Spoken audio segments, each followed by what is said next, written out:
Hello everyone. आज हम लोग बायोमोलिक्यूल चैप्टर से कुछ पीवाईक्यू करेंगे। आपको इन क्वेश्चन को करके एक आइडिया मिलेगा कि आपको पीवाईक्यू कैसे करना है। एक बहुत इंपॉर्टेंट स्टेप होती है जो कि आपको फॉलो करना है। पीवाईक्यू क्वेश्चन करना है, आपको क्वेश्चन पढ़ना है और उसके सभी ऑप्शन को ध्यान से पढ़ना है कि ऑप्शन में क्या क्या पूछा गया है। सिर्फ आंसर देना इम्पोर्टेंट नहीं है, हर एक ऑप्शन के बारे में आपको पता होना चाहिए, क्योंकि आगे एग्जाम में हो सकता है कि यही ऑप्शन में से कोई क्वेश्चन फ्रेम हो जाए। इसीलिए आपको सभी ऑप्शन के बारे में पता होना चाहिए। तो आइए सबसे पहला क्वेश्चन हम लोग देखते हैं। Name the class of enzyme that usually catalyse the following reaction. हमें एक रिएक्शन दी गई है और हमें बताना है कि कौन सा एंजाइम इस रिएक्शन को कैटालाइज करता है। तो ऑप्शन वन में दिया गया है ट्रांसफेरेज एंजाइम। अब ये ट्रांसफेरेज क्या होता है? तो ट्रांसफेरेज बेसिकली ग्रुप का ट्रांसफर करता है। और यहाँ पे आप याद रखिएगा कि ये जो ग्रुप हाइड्रोजन नहीं होते हैं, यानी कि ये ग्रुप का ट्रांसफर करेगा, यानी कि एक जो सबस्ट्रेट है उसमें से एक पेयर दूसरे से रिप्लेस हो जाएगा, ट्रांसफर हो जाएगा। तो यहाँ पे आप देख सकते हैं, ये हमारा सबस्ट्रेट मॉलिक्यूल है, इसमें एस डैश जुड़ा, तो ये हमारा यहाँ पे हमारा एस अलग हो गया और ये हमारा एस डैश और जी यहाँ पे रिप्लेस हो गए। तो यहाँ पे ये जो फंक्शन है ये ट्रांसफेरेज के द्वारा किया जाता है। अगला ऑप्शन है बी में लाइगेज।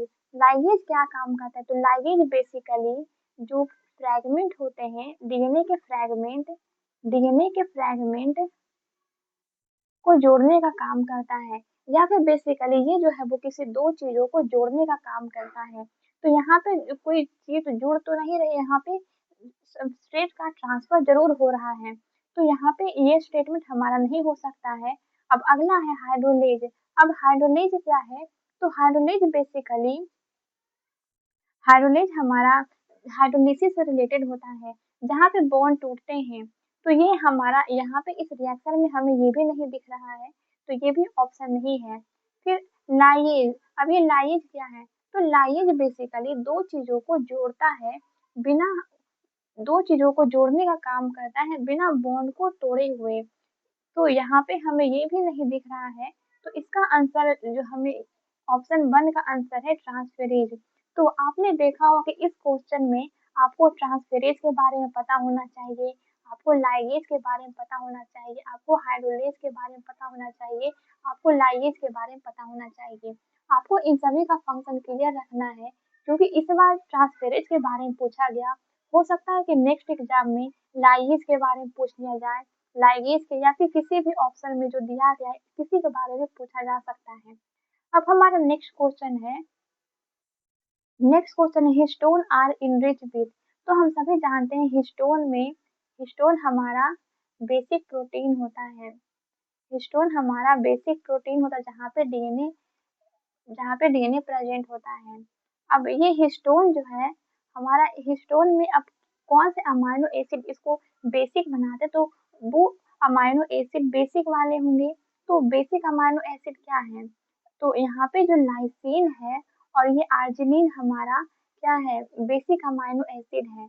तो ये टू का आंसर सी हो जाएगा। ये एकदम डायरेक्ट क्वेश्चन है जो कि एनसीईआरटी में दिया गया है, आपको ये याद रखना है। तो phenyl alanine basically aromatic amino acid है, तो ये तो होगा नहीं। और इसमें से जो बेस्ट सुटेबल आंसर है वो ये है लाइसिन एंड आर्जिनिन। अब हम देखते हैं नेक्स्ट क्वेश्चन पे। नेक्स्ट क्वेश्चन में दिया गया है which of the following enzyme contain heme as a prosthetic group. कौन से एंजाइम में heme as a prosthetic group पाया जाता है? तो सक्सिनिक डिहाइड्रोजिनेज।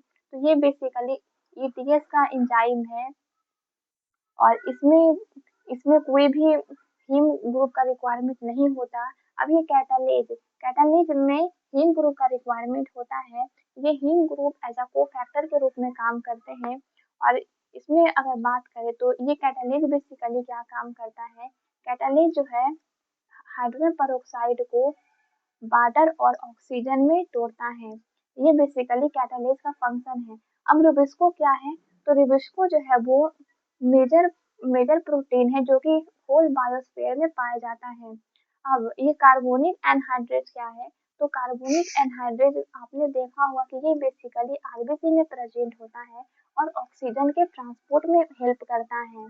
ऑक्सीजन ट्रांसपोर्ट में कार्बोनिक एनहाइड्रेट एंजाइम काम करता है। तो अब हम लोग नेक्स्ट क्वेश्चन पर मूव करते हैं। नेक्स्ट क्वेश्चन में बताया गया है which the following statement refers to reductionist biology.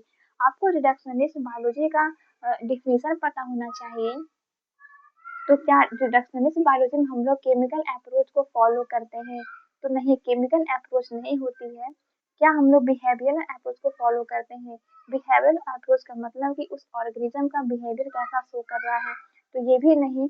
Physiochemical यानी कि हम लोग फिजिक्स और केमिस्ट्री के कॉन्सेप्ट को यूज करते हैं लिविंग ऑर्गेनिज्म को समझने के लिए। तो ये हमारा करेक्ट स्टेटमेंट है। Physiological approach to study and understand living organism. Physiological का मतलब कि वो क्या फंक्शन परफॉर्म कर रहा है इसके बेसिस पे। तो नहीं, ये भी आंसर नहीं होगा। तो इसका करेक्ट आंसर सी हो जाएगा। यहाँ पे आप देख सकते हो केमिकल अप्रोच का मतलब कि केमिकल, जो भी केमिकल उसमें प्रेजेंट है, केमिस्ट्री के बेसिस पे अप्रोच करना, तो ये भी गलत है। बिहेवियरल की उस ऑर्गेनिज्म का बिहेवियर है इसके बेसिस पे भी नहीं करते हैं। ये हमारा फिजियोकेमिकल अप्रोच होता है जो कि रिडक्शनिस्ट बायोलॉजी को डिफाइन करता है। फिजियोलॉजिकल फिजियोलॉजिकल अप्रोच में हम लोग फंक्शन ऑफ ऑर्गन के बारे में देखते हैं, तो ये भी मॉलिक्यूलर बेसिस पे बात नहीं करता है। अब हमारा क्वेश्चन है the protein portion of an enzyme is called. Protein portion, तो ये हमारा एपो एंजाइम हो जाता है। तो जो भी प्रोटीन होते हैं, प्रोटीन में दो पार्ट प्रेजेंट होता है। एक होता है प्रोटीन पार्ट और एक प्रेजेंट होते हैं कोफैक्टर। अब ये कोफैक्टर फिर से आगे तीन टाइप में डिवाइडेड होते हैं। पहला होता है प्रोस्थेटिक ग्रुप, दूसरा होता है को एंजाइम और तीसरा होता है मेटल आयन। तब जाकर के ये प्रोटीन पूरा एक स्ट्रक्चर प्रोटीन बनता है और किसी फंक्शन को परफॉर्म कर पाता है। तो अब ये प्रोस्थेटिक ग्रुप क्या है? ये बेसिकली ऑर्गेनिक कंपाउंड होता है जो कि प्रोटीन से डायरेक्टली अटैच होता है। और कोफैक्टर के बारे में अभी हमने देखा कि प्रोटीन पोर्शन के अलावा जो अदर जो पोर्शन होता है प्रोटीन का, उसको हम लोग कह देते हैं कोफैक्टर। ये हमारा एंजाइम है। अब कोएंजाइम क्या है? तो कोएंजाइम बेसिकली कोफैक्टर का ही एक पार्ट है। अब ये कोफैक्टर में कोएंजाइम क्या काम करता है? ये भी ऑर्गेनिक कंपाउंड होता है और ये जो है वो एंजाइम से तब जुड़ता है जब उसका रिक्वायरमेंट होता है। अगर रिक्वायरमेंट नहीं होगा तो वो फ्री स्टेट में होगा, लेकिन जब रिक्वायरमेंट होगा तब वो जा करके जुड़ता है एंजाइम से। अब हम लोग बात करते हैं मेटल आयन। ये मेटल आयन बेसिकली काफी इंपॉर्टेंट रोल प्ले करते हैं जो कि एंजाइम से और सबस्ट्रेट से, एंजाइम प्लस सबस्ट्रेट दोनों से कोऑर्डिनेट बॉन्ड बनाते हैं। तो अगर कोई एंजाइम को फंक्शनल होना है तो उसको प्रोटीन पोर्शन के अलावा ये कोफैक्टर का भी रिक्वायरमेंट होता है। तो ये है पूरा इसका मैकेनिज्म। तो इसका आंसर हो जाएगा एपो एंजाइम। अब नेक्स्ट क्वेश्चन पे हम लोग बात करते हैं। नेक्स्ट क्वेश्चन में मैथ्स का कॉलम है जिसमें ऑप्शन 1 में एडेनोसिन है। अब ये एडेनोसिन क्या है? हमारा न्यूक्लियोसाइड है। यानी कि न्यूक्लियोसाइड में क्या प्रेजेंट होगा? नाइट्रोजन बेस और हमारा पेंटोज शुगर ये हमारा न्यूक्लियोसाइड कहलाता है, न्यूक्लियोसाइड। लेकिन अगर इसी में नाइट्रोजन बेस और पेंटोज शुगर में अगर फॉस्फेट ग्रुप को जोड़ दे तो ये हमारा बन जाएगा न्यूक्लियोटाइड। न्यूक्लियोटाइड बन जाएगा। तो ये जो एडेनाइलिक एसिड है ये हमारा क्या है? न्यूक्लियोटाइड है, यानी ऑप्शन 2। फिर एडेनिन। अब ये एडेनिन क्या है? ये बेसिकली नाइट्रोजन बेस है। आपने पढ़ा हो कि नाइट्रोजन बेस दो कैटेगरी में डिवाइडेड है, एक है प्यूरीन और एक है पायरामिडीन। प्यूरीन में हमारा आ जाता है एडेनिन और ग्वानिन और पायरामिडीन में आ जाता है साइटोसिन और थायमीन। तो ये बेसिकली हमारा नाइट्रोजन बेस है। तो यहाँ पे हमें दिया गया है एडेनिन के बारे में। तो एडेनिन हमारा नाइट्रोजन बेस हो जाएगा।